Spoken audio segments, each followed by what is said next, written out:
It's not how you envision your children being born, and you're kind of a fish out of water for however long it takes. We were very excited to be expecting twins. We knew we were having both a boy and a girl at our 20-week ultrasound. So I would say we were deep into the planning and preparation stage. And then when I was about 24 weeks pregnant, my water broke around baby A, which turned out to be Charlotte. So I ended up at the emergency room here in Dubuque and was quickly transferred to University of Iowa hospitals. We were going back and forth from Iowa City to Dubuque, or I was rather, and then came down one day to celebrate Kristen's birthday in the hospital, made that as much of a birthday as we could, and I was like, well, you know, another day in the books, and wasn't home but an hour, and I got the call, no, it's happening today. So I was like, you kidding me? Another birthday on July 18th. So I didn't know what I'd find when I got down there, honestly. And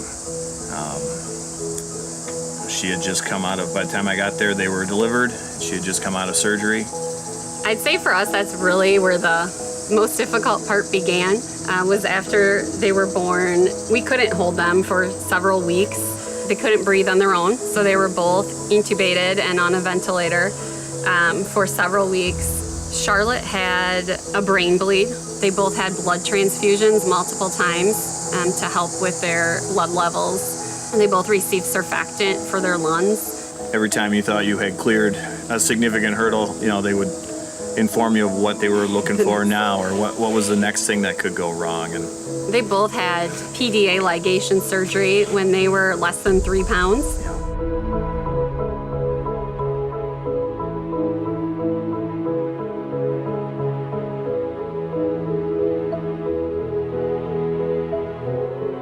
So it's pretty scary to watch your baby undergo surgery of their heart and lungs. A few weeks before we left, the nurses rolled a crib in that they could share. And when we put them together for the first time, they grabbed each other's hands, and you could just tell that that was something that they were meant to be together. And so I think that was a really great day for us in the hospital.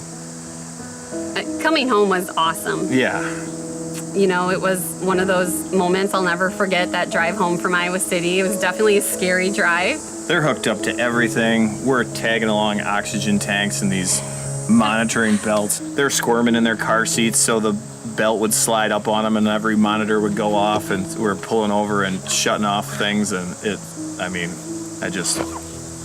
had never prepared myself for something like that. So we brought them home in October, and I think the doctors were pretty clear with us that it was really critical they not get sick that first year. So it really wasn't the situation, you know, we expected, where you can have friends and family over, you can share your babies. We really had to protect them, protect our house from, you know, the flu and RSV germs that are around that time of year.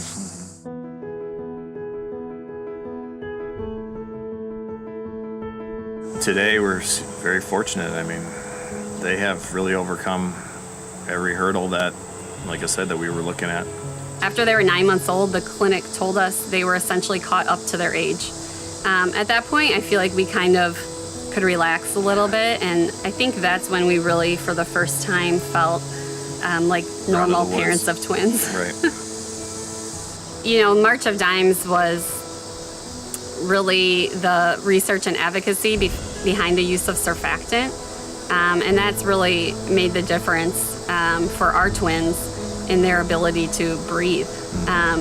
You know, many preemies their size didn't make it before surfactant was introduced, and they received that, both of them, several times in the hospital. I think the advocacy that the March of Dimes does to make sure that doctors have the resources and the medications at their disposal is really critical, and we experienced that firsthand. You leave there just, I mean, in our case, feeling tremendously lucky for the way things turned out, and knowing that that's not always the case. Any day you're not in a hospital is a good day. We tell ourselves that a lot when, things seem to not be going according to plan, or you're frustrated, or you have a bad day. They're just regular 7-year-olds, amazing you and driving you crazy at the same time. So it's a great, this is what, I hoped it would be.